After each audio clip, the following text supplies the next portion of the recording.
মিরপুর 6-এর এই রোডগুলোতে হাঁটতে খুবই ভালো লাগে, কারণ দুপাশে খুব সুন্দর গাছ যা সবুজে ভরা।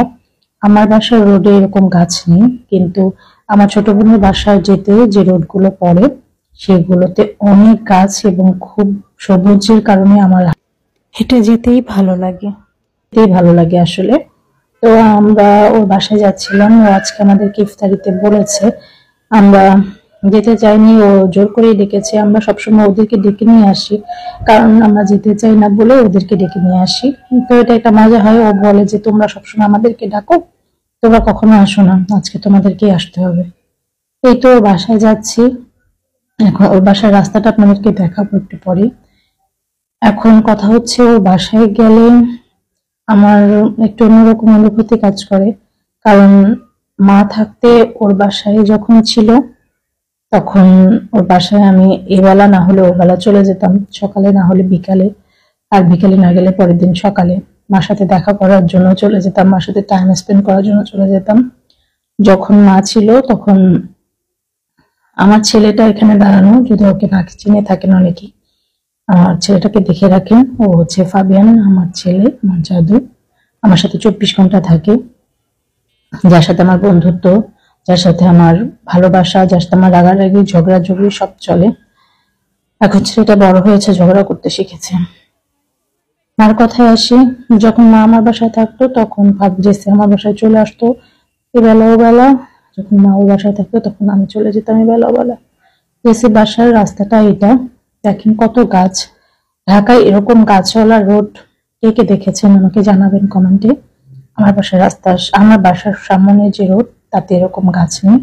ওর বাসায় এসে পড়েছি, ওর বাসায় লিফট নেই, এখন সিঁড়ি বেয়ে বেয়ে উপরে উঠতে হবে। এটা একটা রিজন আমরা না আসতে চাওয়ার। আর একটা রিজন, আসলে মার জন্য খুব কষ্ট হয়। মার বেডটা,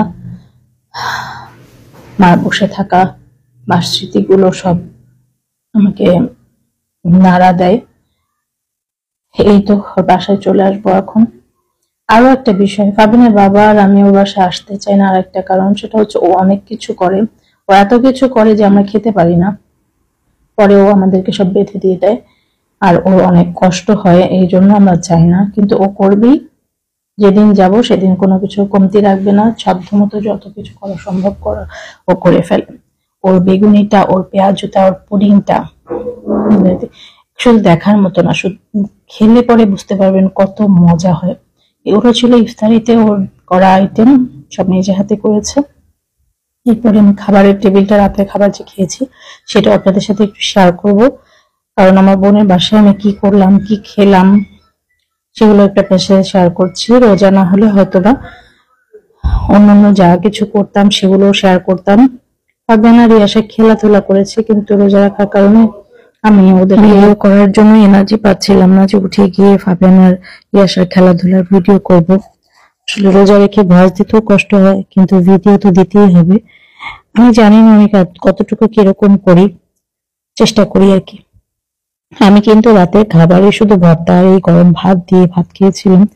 ও যে কত কিছু করেছে, এই জন্য আমরা আসতে চাই না। ও পোলাও করেছে, ও ভাত করেছে, ও ভর্তা করেছে, ও মাছ করেছে, ও গরুর মাংস করেছে, ও রোস্ট করেছে, ও সালাদ করেছে, ও সবজি করেছে। এত কিছু খাওয়া যায় না আসলে, ও বোঝে না, ও করতেই থাকে।